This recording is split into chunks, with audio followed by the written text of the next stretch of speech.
I'm Nick Laird. I'm going to read a bit from a new novel, Modern Gods.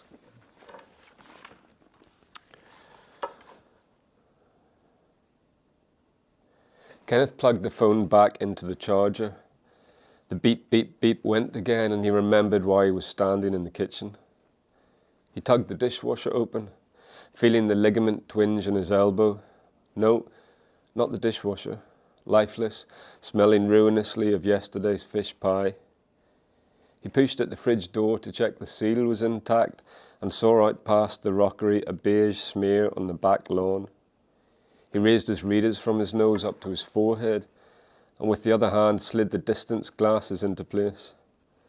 A rabbit sat in the middle of the lawn, brazen, chewing stupidly. Kenneth tapped on the window with his gold signet ring. 2 cold tits fluttered off the bird feeder, lapped the tarmac and realighted. But the rabbit did not move. Chew, chew, sniff. He tapped the glass again, sniff, glance, nothing. For a moment, the guiding best presence he'd been working with the Council of Teresa since September to establish, the mindfulness to help steer the boat of himself through the treacherous currents of this new life, was utterly lost to Kenneth. He was pounding the window explosively hard with the side of his fist. The rabbit jerked his gaze towards the house, but felt that no, on consideration it must decline. Chew, chew. The base of Kenneth's palm hurt, and yet how briefly elevating it had felt to bang one thing very hard against another. Anger, Teresa believed, comes from feeling powerless. Well, yes. Beep, beep, beep. A sudden hunch, and Kenneth rounded the table quickly to depress the fat button of the microwave. The little door popped and swung open to reveal a vaguely semenistic stain of hardened oatmeal on the frosted circular plate. But no, not the microwave. He sat on the edge of the sofa and waited. The room was silent. He stood up and waited, and the room was silent. He walked back and stood at the kitchen window and looked out and waited. Beep, beep, beep. That sky hanging over the back hills was heavy with rain about to get falling. Sidney, his older brother, would be heading up to the cattle in an hour or so. He'd get soaked. Beep, beep, beep. In every room in the house something was dying or calling out or crying to be tended to and soothed and nursed again on energy.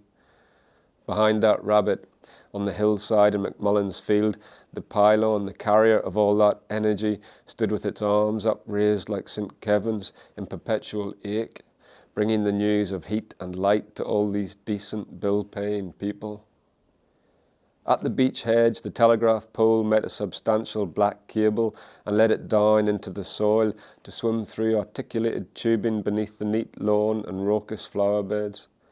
A few potato drills by the bitumen fence. The 3 bent-backed apple trees, and the tarmac and newly varnished decking. Before it surfaced at the back door to surge through the rubberized wires in the wall, slalom the fuse box circuits, and arrive in his house to power this fucking beeping he still could not locate. There was a rumble of the cattle grid, and a second later Judith's Volvo swung round the back of the house.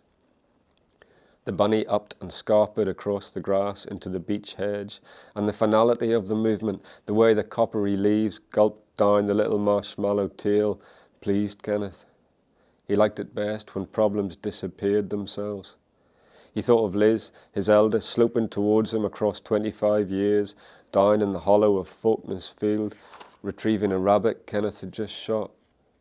The wee lass's lanky arm straight out, the coney hanging by the ears, urine still trickling from it. He remembered how his daughter had turned away from the thing, her mouth closed tight and her face concentrated upon not showing any emotion at all. He'd shot it through the hindquarters, the bullet entering from the back, and as Liz walked along, little bits of white fluff came off the tail like a dandelion clock unseating. He put the kettle on and pressed his fingertips against it until they started to hurt with the heat. It was 11 o'clock, a quarter past. He felt sleepy and heavy, like he might tip forward onto the counter. He tried it slightly, letting his stomach press against its beveled edge.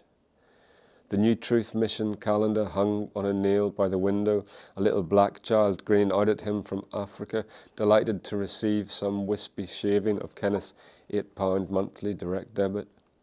The child had a perfectly round head and perfectly round eyes with perfectly round pupils, black circles and white circles and a black circle. Judith was back now.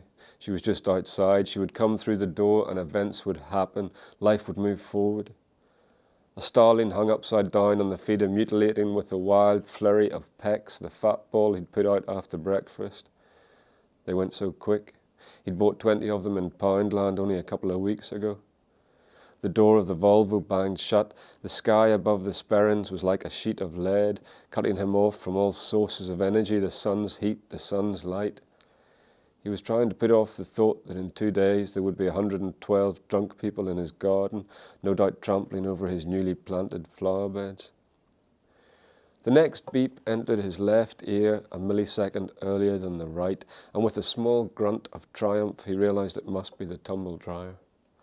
It sat atop the washing machine in the little porch by the back door. He pressed the button with the symbol of the key and the porthole clicked open. Kenneth pulled out the clothes in tangled clumps and let them fall in the plastic basket by his feet. They gave off warmth and a lilac smell, and Kenneth felt his mood shift slightly upwards.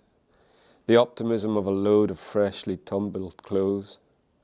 He could see his morning spreading benignly out before him, a bit of telly, one of the auction shows, a cappuccino, a piece of shortbread. But then as he lifted the basket, beep, beep, beep, it came from behind him, from the tumbler again. Seeing the pixelated Judith looming through the back door, fiddling with keys, he said loudly, "But this is only ridiculous." He had the basket in his arms and was stepping through to the kitchen when she got the back door open. He could see immediately that something was not right by the look on her face, that his own morning trials were about to be subsumed by something much larger. But he kept going and set the basket on the table and was already back in his armchair by the time she'd hung up her coat and come in. Maybe if he didn't look at her, maybe if he kept his focus to the orange-skinned fool on the TV pricing antiques, whatever was coming would not arrive. Judith unpacked the bags and put the shopping away, letting the cupboard slap shut, Kenneth noted, with scant regard for the hinges. He kept on staring at the TV, but on the far left of his vision he could still see her, trying to arrange scarlet tulips in a Belique vase so that a bent-necked one stayed straight in the middle of the bunch. It flopped forward, and again.